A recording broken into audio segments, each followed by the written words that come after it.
painting the cabinets instead of replacing them. New counters can be an inexpensive upgrade that will attract buyers, and you don't have to use granite. There are other alternatives that look just as nice, and it's an inexpensive upgrade. Remember, you're selling, not buying. So sell by putting the least amount possible in to make the most money back for your return on investment. Now, today's buyers do prefer move-in ready homes. They don't have the time or extra money to fix up the house, so you'll be able to get it sold quicker. And a good realtor will advise you on the improvements that you should make. Certainly painting and cleaning up, getting rid of your clutter. They're not buying your clutter, so you need to get rid of it. And that takes a lot of time to go through everything. But if you start early, you can get it done, or just put it into storage and do it later. The next myth is that I know there's nothing wrong with my property. It's in great condition. Well, by not getting a pre-listing home inspection, the process can backfire, because if you don't do the pre-listing inspection, you've automatically given the buyer control over the process. If they find things that need fixing, they have a certain amount of time to do their inspection, and then they present you with a laundry list of things that they would like you to fix. Well, the contract gives you, as the seller, a very short window of time to fix things. Now, you're already enough stress in your life, so why add to it? And you can compare your pre-listing inspection with the buyer's inspection report. So really, if you fixed 90% of the items that were found when you did yours, then the other 10% may not bother the buyer enough to ask you to fix them. After all, the buyer's paying their inspector to find things, and they're paying them a lot of money. So you want to leave some small minor repairs for the inspector to find. But really, it doesn't make sense. You're under so much stress, and in order to find a contractor who can do the repair or even give you an estimate for the cost of repair within a short window of contract time is ridiculous. It's not necessary. For one thing, you don't know if that person's going to show up. And if you have a realtor who has a trusted list of contractors who will show up and give you estimates, or you've gotten estimates before you ever started, that relieves a lot of the stress.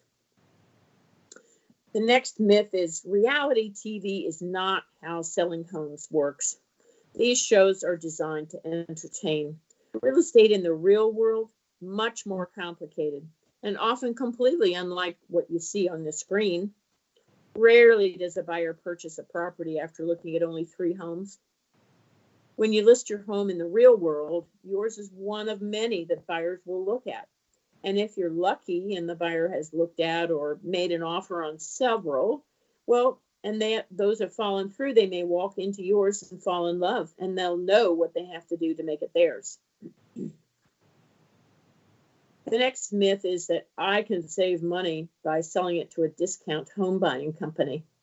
You make sure you read the fine print to see what the fees are, anywhere from 8 to 14%, which is a whole lot more than a realtor commission. And a lot of times they'll give you a price that you can say, oh, wow, that sounds good. I think I'll take that. And then they do an inspection. And boy, do they come back with a laundry list, and then they want to knock down the price. And if you don't know how much it's going to cost to fix something because you didn't want to do it, you can get a lowball offer. And low offers prices are the norm. And they can charge you anywhere from 8 to 14% fee to be able to get the property. So what you have to ask yourself, is it worth having an iBuyer or an instant buyer is what that stands for? Transaction, is it worth it to you to sell to this type of buyer? Yeah, it's easier and you don't have to do anything, but you're losing a lot of money. These investor buyers will flip the home and get it back on the market as soon as possible. Is this approach the best for your situation? Well, compare the costs and the net proceeds of this method versus traditional methods, and beware of the gimmicks like guaranteed home sales. Yes, there are people in this industry who will come up with a gimmick to con the sellers. Perfect example is guaranteed home sale offer. They'll send you a postcard in the mail and they'll say, if we can't sell it on the open market, we'll buy it from you. Well, let me say this about that. Any realtor can buy your home if you sell it cheaply enough. And that's what they're going to do. It's a gimmick that's a way to get you to list your home with a less than stellar agent. So why not just choose a great agent and get the best deal? So you're trying to figure out who to hire as your realtor. And a lot of it is going to be, what strategy do they have? How do they approach things? Are they someone that you could spend the next few months of your life with on a regular basis? How do they communicate with you? Do they have a warm, fuzzy feeling?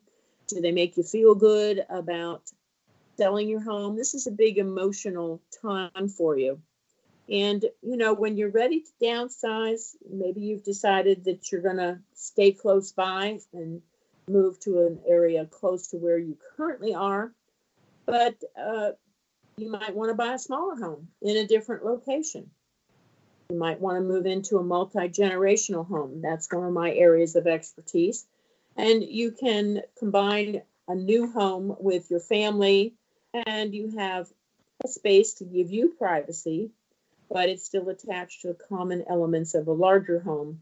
Like you can share the kitchen, or you may have your own kitchenette.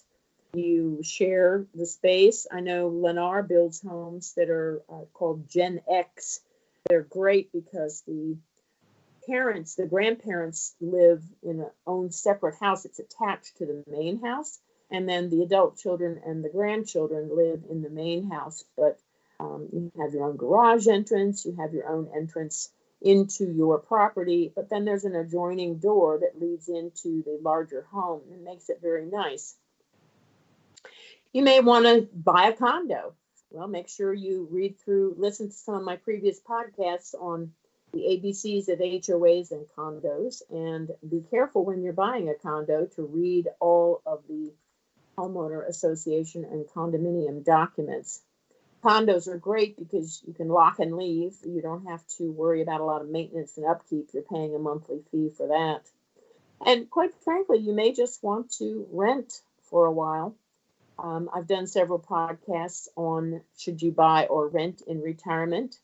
And you don't know whether the prices will go up for living in a rental. Granted, they probably will, and you don't have the control over your property that the landlord has. But you might just want to do it for a year or two to see what you want to do. And then the other option is to move to a continuing care retirement community, or what we can now call a life plan community. And I have interviewed experts at the Mather and other places on moving to that type of community. So there are a lot of choices and a lot of things to think about. So a really good quality realtor will be able to help you wade through it. They've been doing this for many, many transactions and for many years. And so you want to be sure that this is one of the biggest financial decisions you'll be making. So why not make it with the person who knows what they're doing and has been there before and can be your guide and lead you through the maze to get you through where you want to go. So good luck with your move. And if you have questions about anything, please email me at moveorimprovewithdebbie@gmail.com or visit my website, boomerhousingoptions.com. Thanks for joining me. I'll talk to you soon.